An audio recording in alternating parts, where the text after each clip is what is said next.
Hello everyone, আসসালামু আলাইকুম। কেমন আছেন সবাই? তো আজকের ভিডিওটি আমি সাজিয়েছি আমার একদিনের টুকটাক সকল কাজকর্ম নিয়ে। তো সকালবেলা ঘুম থেকে উঠে দেখি মাশাআল্লাহ এত সুন্দর বাতাস, জাস্ট প্রাণটা জুড়িয়ে যাওয়ার মতো। আর এই গরমে যদি একটু বাতাস থাকে তাহলে কিন্তু মন্দ হয় না, বরঞ্চ খুবই ভালো লাগে। তো বাতাসটা এনজয় করতে করতে যখন আমি আকাশের দিক তাকালাম, জাস্ট অসাধারণ লাগছিল। মনে হচ্ছিল যেন মেঘগুলো আমি ছুঁয়ে দিতে পারবো, এক একটা পাহাড়ের মতো লাগছিল। মাশাআল্লাহ সুবহানাল্লাহ, এত সুন্দর, এত ভালো লাগছিল। তো এই মেঘ দেখতে দেখতে আমার ভীষণ জাম ভর্তা খেতে ইচ্ছে করছিল, যদিও জামের সিজন শেষ হয়ে গিয়েছে। বাট এগুলো আমার হাজব্যান্ড অনেক খুঁজে অনেক দাম দিয়ে এনেছিল। তার হাজার কষ্ট হলেও আমার সামনে এনে হাজির করেছিল, আর এটাই আমার কাছে অনেক ছিল। তো ভর্তাটা খেয়ে দেন দুপুর রান্না শুরু করলাম, কারণ আম্মু খুবই ব্যস্ত ছিল বাড়ির কাজ নিয়ে। তো আমরা যেহেতু তিনজন মানুষ, আর আব্বু তেমন মাছ একটা খায় না, তো আম্মুর আর আমার জন্য জাস্ট 3 পিস মাছ ভুনা করে ফেললাম।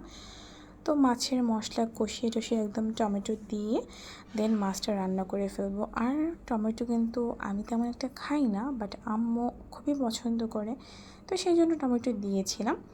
তো এই যে টমেটো ভালো করে কষিয়ে মশলার সাথে দেন মাছটা দিয়ে আমি পানি দিয়ে দিব। আর এদিকে মাছ রান্না হয়ে যাওয়ার সাথে আমি আরেক চুলায় ডাল বসিয়ে দিয়েছি। তো ওই যে ডালের পানি ভালো করে ধুয়ে দেন মশলা টশলা দিয়ে আমি এখন ডালটা বসিয়ে দিলাম। তো মাছের রান্নাটা অন্য চুলায় শেষ হয়ে গিয়েছিল, তো ওই চুলায় আমি ইলিশ মাছ যে শুটকি আছে সেই শুটকিটা রান্না বসিয়ে দিলাম।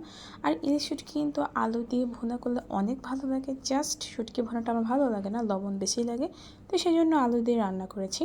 তো দুপুরের খাবার খাওয়ার পর একটু রেস্ট নিয়ে দেন বিকেলের বাবুর জন্য নাস্তা বানাচ্ছিলাম। তো একটা আপেল ভালো করে ছড়িয়ে দেন অর্ধেকটা নিয়েছিলাম কুচি করে কেটে, আর এটা সিদ্ধ করব অল্প আঁচে। দেন এটা সিদ্ধ হয়ে গিয়েছে, এবার এটা জাস্ট একটু ম্যাশ করে নেব, দেন বাবুকে খাইয়ে দেবো। আর বাবু কিন্তু মাশাআল্লাহ আপেলটা খুবই পছন্দ করে, তো আমি চেষ্টা করি আপেল নাশপাতি এগুলো জাতীয় খাবার ওকে দেওয়ার জন্য।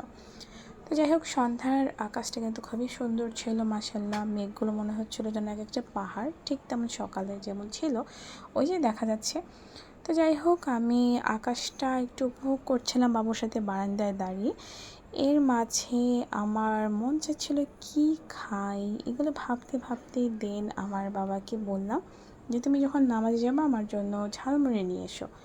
তো আমার বাবা ঠিক ওরকমই ঝালমুড়ি নিয়ে আসলো, যেটা আমি খাই, বেশ মরিচ দিয়ে মশলা দিয়ে।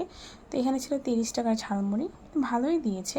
তো এই যে পুরো প্লেট কিন্তু আমার ভরে গিয়েছিল, মাশাআল্লাহ এত মজার ছিল। আর আমি এই মামার ঝালমুড়ি কিন্তু সবসময় খেয়ে থাকি। তো আজকের ভিডিও পর্যন্ত, ভালো থাকবেন সবাই, আল্লাহ হাফিজ।